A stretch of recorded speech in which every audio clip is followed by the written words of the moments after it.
For 21 years, Solid Snake has fought seemingly impossible odds to save the world from terror and destruction. After such an extended tour of duty, Hideo Kojima has decided to honorably discharge the super soldier in the latest Metal Gear Solid title.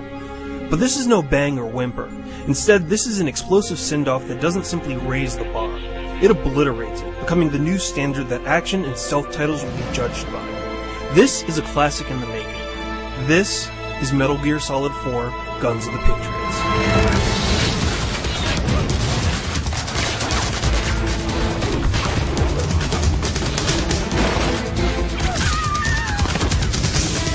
Set 6 years in the future, Metal Gear Solid 4 tells the tale of an extremely bleak world. War and conflict are no longer a sporadic occurrence with hotspots around the globe. Instead, the entire planet has been engulfed in constant battle. No longer are there any excuses to wage war. It has become its own self-sustaining industry, supplanting the global economy with the contracts of private military corporations, or PMCs. It's into this chaotic world that Solid Snake has been called out of retirement for one final mission by Colonel Campbell.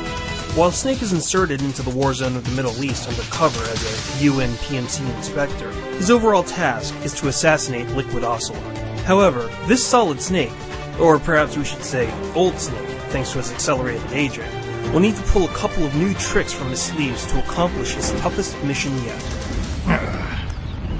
Of course, fans familiar with the Metal Gear Solid series are aware that each game has introduced new gameplay mechanics for Snake to take advantage of. The incredible part about Metal Gear Solid 4 is that there are tons of additional features added to this title, and even when you run into a system or mechanic that you wouldn't think would fit into the Metal Gear universe, Kojima has figured out a way to make it fit seamlessly with the gameplay, rendering those concerns invalid.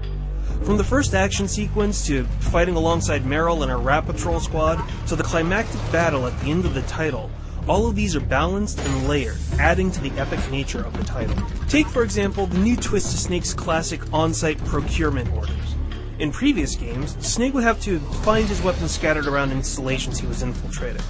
Unfortunately, that doesn't apply in this new world, as each soldier's nanomachines restrict weapons to their ID-coded owners. As a result, Snake will need to rely upon Drebin, a gun launderer, who will remove these restrictions on acquired firearms, as well as sell new weapons, aftermarket accessories, and ammunition.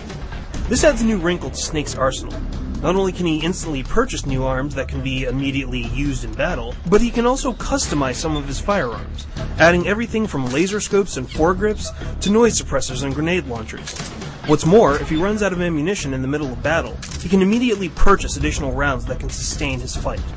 Granted, some critics will say that this makes the game too easy and also eschews the traditional stealth routes of the title in favor of an action focus. However, this is an extremely shallow way to view the depth included with this new mechanic. Players can pick and choose exactly how they want to play the title, so purists can sneak and crawl through the game with a focus on stealth, restricting their purchases of ammunition or completely avoiding the system altogether. For these players, there are plenty of new features to take advantage of in clandestine ways. The new Octocamo system, which is an obvious evolution of the camouflage system from Metal Gear Solid 3, gives players a new way to infiltrate areas because of the ease with which Snake can blend into the environment.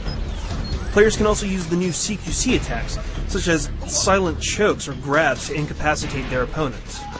However, even the most stealthy players will need to unleash some bullets here or there, relying on firepower to make it through specific fights. Even that has been balanced with the inclusion of the Psyche and Stress meters, which governs Snake's mental stress and affects both his aim and his tolerance to pain, ensuring that even the best players won't be able to run and gun forever.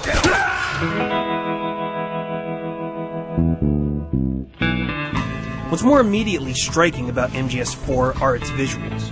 It's easily one of the best looking titles to date in gaming history, squeezing every pixel possible out of the PS3 and rendering it beautifully. As a result, players are witnesses to one of the finest games ever created. Character models are large and impressively rendered in real time, and transitions between cutscenes and gameplay are seamless and natural. Environments pop with sharp details as well, and there are subtle little touches like dirt that'll settle on the camera lens or water droplets that will lightly cascade down the screen. While only a few textures are flat here and there, and the game will feature some light frame rate drops during gigantic explosions, they're generally overwhelmed by the level of detail shown within the game and the cinematic scope of the title itself, which highlights what a masterpiece this game is. The other significant feature I want to touch on that's included in Metal Gear Solid 4 is Metal Gear Online. This provides a multiplayer feature to a package that's already solid, no pun intended, on the single-player campaign. Technically, Kojima Productions didn't even need to include a feature like this, but after the success that he had with Subsistence, adding the feature only seemed right. While battle rages across the starter maps with up to 16 players in the initial pack, Konami is planning on supporting this mode with additional maps, modes, and exclusive characters for skilled players, which is an excellent extension of replay value once you've conquered the story numerous times.